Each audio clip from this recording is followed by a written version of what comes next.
அதனாலதான் பரம கோபம் வந்துதான். கோபேன மகதாவிஷ்ட ராவணோ லோக ராவண, லோகத்தை எல்லாம் கதற பண்ணும் ராவணன் பரம கோபத்தை அடைஞ்ச பொழுது மனசுக்குள்ள கவலைப்பட்டானாம். என்ன கவலைப்பட்டான்? சங்காஹதாத்மா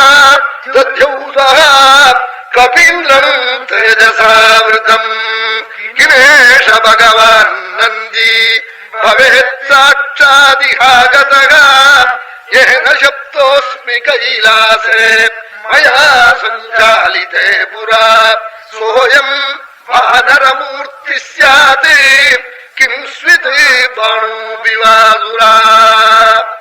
சங்கையினாலே கவலை ஏற்பட்டு மனசு துடிச்சுதாம். சங்காஹத ஆத்மா தத்யூசா, தவிச்சானாம், உள்ளூர நினைச்சானாம். அப்பொழுது யோஜனை பண்ணினானாம். என்ன கவலை? என்னாள்? கபீந்திரம் தேஜசாவிருத்தம், இந்த ஹனுமாருடைய தேஜஸ பார்த்து நடுங்கினானாம். அவருடைய சக்தியும் தேஜஸையும் பார்த்து என்ன நினைச்சான போனாள் மனதிற்குள்ளே? கிமேஷ பகவான் நந்தி பகவத் சாட்சாதியாகதா, சாட்சாத் பரமேஸ்வரனுடைய தூதனான நந்தியோ இவர் நானாம். என்ன நந்திகேஸ்வரன் கைலாசத்தில் இருக்கிற போது ராவணன் கைலாச பருவத்தை தூக்கி பண்ணணும்னு கீழே கையை கொடுத்துட்டான். கொடுத்த உடனே ஒரே அடியா ஆடித்து அம்பாள் போய் பரமேஸ்வரனை கட்டிக்கின்றாள்.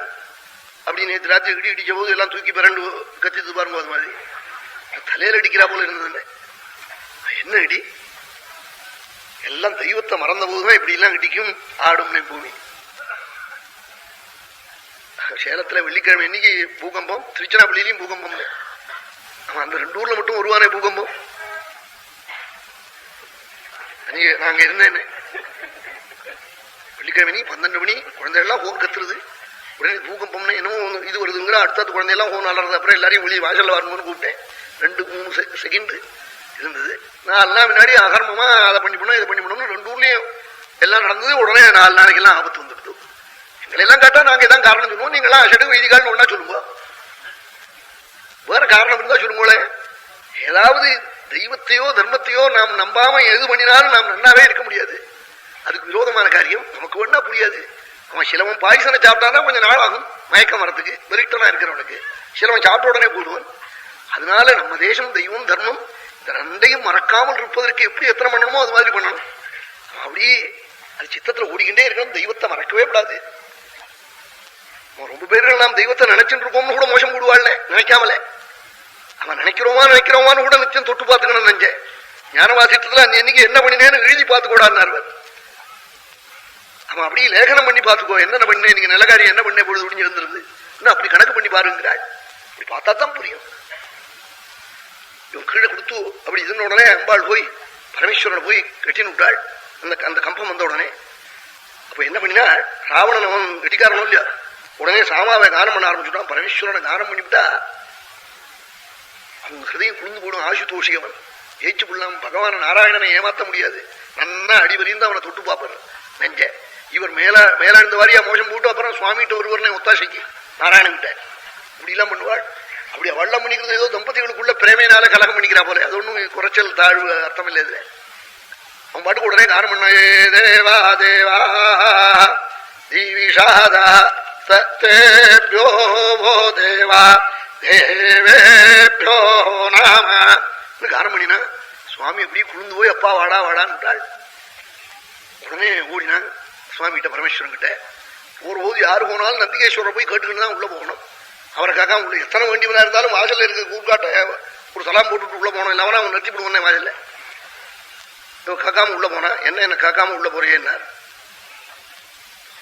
என்ன குரங்கு முஞ்சி உன்ன என்னத்துக்கு கேட்கறது எனக்கு எஜமான் தேவை இருக்குன்னா சரி குரங்காவே வந்து உன்னை சமாப்தி பண்ணி போறேன் போனார். அது இவனுக்கு ஞாபகம் வருது. கிமேஷ பகவான் நந்தி பவேத் சாட்சாதியாகதா ஏன சப்தோஸ்மி கைலாசே மயா சஞ்சாலிதே புரா. மிந்தி கைலாச பருவத்தை நான் சஞ்சாரணம் பண்ணினேனே ஆசக்கினேனே. அப்பொழுது சபிச்சாரே அந்த நந்தியே சோயம் வானரமூர்த்தி ஸ்யாத் கிம் ஸ்வித் பாணோ விவாசுரா. அல்லது பாணாசுரனோன்னு நினைச்சானாம் ராவணன். பாணனுக்கும் ராவணனுக்கும் ஒரு முறை சண்டை நடந்தது. பாணாசுரனுக்கு 1000 கைகள், அவனுக்கு ராவணனுக்கும் சண்டை நடந்தது. அப்ப பாணாசுரன் சொன்னா எனக்கு 1000 கை இருக்கும், உன்னை பிண்ட பிரதானத்துக்கு பிண்ட முடிகிறாப்புல பிடிச்சு விடுவேன். அதுக்கு இந்த அஷடு ராவணன் என்ன பதில் சொன்னா, எனக்கு 10 தலை இருக்குன்னா. அதுக்கு அவன் சொன்னா, அஷடே நான் கை இருக்கேங்கிற, அதுக்கு நீ தலை இருக்குங்கிறிய, நான் அடிச்சா அழறதுக்கு வாய் இருக்குங்கிறியாடா முட்டாள், கைக்கு கை நாடா சொல்லணும்னா அவனை போட்டு பலம் இருக்குன்னு இது பண்ணிவிட்டான். அப்ப அவன் வர சபிச்சிருக்கானோ அந்த பாணாசுரனை இப்படி வந்திருக்கானோ குரங்கா கிம் ஸ்வித் ஆணோ விவாசுரக, இப்படி இல்லாம மனதுக்குள்ள கவலைப்பட்டானாம் ராவணன். கவலைப்பட்டு இப்ப என்ன பண்ணினான், பிராஸ்தனை கூப்பிட்டான். ரொம்ப புத்திசாலியான மந்திரி அவன், சேனாபதி. துராத்மா காரணம் என்னத்துக்காக வந்தான், எங்க இருந்து வந்தான், விஷ்ணு அனுப்பிச்சு வந்தானா, இந்திரன் அனுப்பிச்சு வந்தானா, எவனுடைய தூதனா, வருணனுடைய தூதனா, நம்ம தோட்டத்தை என்னத்துக்கு அழிச்சான், ராட்சாளுடைய என்னத்துக்கு சண்டை போட்டு கொன்னான், இதெல்லாத்தையும் ஆயோதனைவா கிங்காரியம், இதெல்லாத்தையும் கேளு, இந்த துராத்மாவை போய் கேளுனானாம். தான் நேர பேச இஷ்டம் இல்லாமல் ராவணன் துராத்மா பிச்சதாமேஷா குதக்கிம் வாஸ்ய காரணம் இப்படி சொன்னானாம்.